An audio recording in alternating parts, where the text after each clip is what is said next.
Pesquisa do Sindicato dos Médicos aqui do nosso estado apontou que quase 80% dos trabalhadores da saúde afirmam ter sobrecarga de trabalho e falta de reforço nas equipes de saúde. É um problemão, né, que acende um sinal de alerta. Vamos conversar ao vivo com a doutora Tanise Balverde Damas, diretora do CIMESC, que vai trazer mais informações para a gente. Doutora, obrigado por estar conosco. Queremos mais detalhes, né? Os médicos, os enfermeiros, essa turma toda de vocês da saúde trabalhando muito, né? A pandemia tem exigido cada vez mais, mas não há uma contrapartida do poder público no sentido de amenizar essa correria toda? Boa tarde. Boa tarde. Então, o CIMESC fez essa pesquisa, obrigada pelo espaço, obrigada pela entrevista.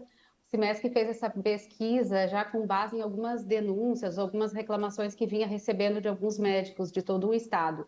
Então, foi feita uma pesquisa eletrônica com os médicos filiados, perguntando como que está a situação da pandemia hoje em dia, e o que se percebeu foi esse número alto de 80% de médicos se queixando de falta de contratações. Os outros 20%, alguns falaram que teve contratações e outros falaram que as contratações foram insuficientes pela demanda. Então, o que se percebe é um aumento da demanda, principalmente na atenção primária, diferente da outra etapa da pandemia, que sobrecarregou os hospitais e UTIs. Nessa fase em que já temos vacinação, nós temos visto muitos casos, mas felizmente são casos mais leves. Mas, de qualquer forma, está sobrecarregando a rede básica de saúde. A gente já está há 1 ano e meio, né, nessa história também, com muita intensidade. Ano passado foi uma coisa de louco, muito intenso realmente.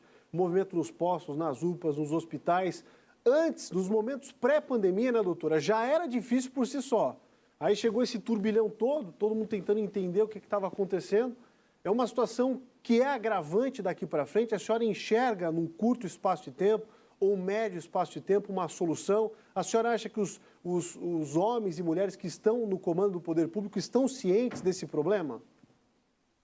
Eu ainda vejo com esperança. Eu tenho esperança de que a gente está caminhando para um dia terminar essa pandemia, graças às vacinas. Então, graças a todos os outros cuidados também, mas a grande principal arma que a gente tem para acabar com a pandemia é a vacina. Então, o que eu vejo, mesmo com a situação complicada como está hoje, ainda está menos pior, está melhor do que antes. Antes já esteve pior, quando nós não tínhamos vacina, não se tinha muito o que fazer. Então, o que se recorria era vagas de UTI. Hoje em dia, os casos não têm sido tão graves, graças às vacinas. Ainda tem pessoas internadas em UTI por causa de Covid, ainda temos óbitos por Covid, mas o que se vê são geralmente em pessoas não vacinadas ou com esquema de vacinação não completo. Então, por isso eu tenho esperança, porque nós temos as vacinas e elas estão em evolução. Com relação ao poder público, nós sabemos que há dificuldades, né? Existem dificuldades, existe boa vontade, existem empecilhos, tanto de ordem financeira como de ordem técnica, mas a gente segue lutando e batalhando para mostrar a parte técnica, para mostrar as dificuldades, para que o poder público possa enxergar e possa atuar nessas questões. Compreendo. Diante dessa realidade que nós temos hoje, né? Para onde nós devemos caminhar no seguinte sentido? Temos um número X de médicos, de enfermeiros, de profissionais da saúde. Seriam necessários números XY. Nós temos esse dado? Assim, quantos temos hoje? Quantos seriam necessários? Essa realidade é individual, é local, conforme cada local. Um bom exemplo que a gente tem é o de Joinville. Certo. Joinville abriu uma contratação para médicos e o edital ainda está em andamento, e a previsão é de que vai conseguir contratar os médicos necessários. Já tem 262 inscritos, saiu uma notícia aqui da região. Então, nessa cidade, em Joinville, se conseguiu captar médicos, diferente da maioria das regiões do estado que estão falando em dificuldade. Então, o que a gente vê, o poder público precisa também atrair um pouco o médico, né? A gente fala, a gente gosta de palmas, elogios, tudo, mas tem a questão financeira que às vezes também precisa ser atrativo. Um médico que está no serviço privado, às vezes é muita diferença para ele atuar no serviço público. Então, tem a questão financeira, tem a questão de estrutura. Alguns médicos nos relataram falta de EPI, o equipamento de proteção individual, máscara, luva. Então, é a realidade individual de cada local. E a pergunta foi quantos médicos precisam. Então, eu citei o exemplo de Joinville. Aqui tem 262 e se prevê que vão se inscrever ainda mais e vai suprir a necessidade dessa cidade, que é a maior cidade do estado. Em outras regiões, cada um vai ter o seu número. Tem um município pequeno que talvez 10 médicos seja suficiente. Então, é individual de cada local.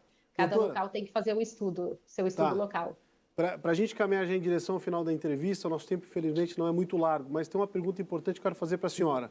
Essa pesquisa agora, com essa realidade, um raio-x que vocês estão expondo, né? E vocês têm uma palavra, um peso importante. O que vai se tornar agora de forma prática? Vocês vão encaminhar um relatório, vão fazer uma exigência, um pedido, vão entrar em debate e discussão com o poder público? O que vai ser feito de forma prática a partir dessa realidade que vocês estão mostrando? Tá certo. Então, de forma prática, nós tivemos uma reunião virtual, foi na segunda-feira, com todos os diretores do estado, né, com o presidente de cada regional do CIMESC, e o que ficou determinado é que cada regional vai falar com o seu secretário de saúde da sua região, com os seus secretários de saúde. Por exemplo, Florianópolis, então fala com o secretário de saúde de Florianópolis, São José, Palhoça, Biguaçu, cada um com os da sua região. E o CIMESC Executiva também fala com o secretário de saúde do estado, o secretário de estado da saúde. Então, não adianta só Floripa falar com todos do estado. Então, cada região fala com o seu secretário de saúde. Então, esse é o passo que está sendo feito agora. As conversas, os diálogos entre diretores do CIMESC e secretários de saúde de cada município. Tá. Conversamos ao vivo com a médica Tanise Damas, que é diretora do CIMESC aqui em Santa Catarina. Nos trouxe à luz uma série de informações importantes. Obrigado, viu, doutor? Espero que vocês possam encontrar um ponto em comum. Minha mulher é médica, sei da dificuldade que é.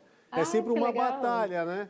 Complexo, mas a gente sabe que também muitas vezes tem esses entraves do poder público que dificultam, né, o músculo financeiro para poder abraçar todo mundo. Tomara que as coisas se resolvam. Obrigado. Obrigada também. Boa tarde. Obrigado. Boa tarde.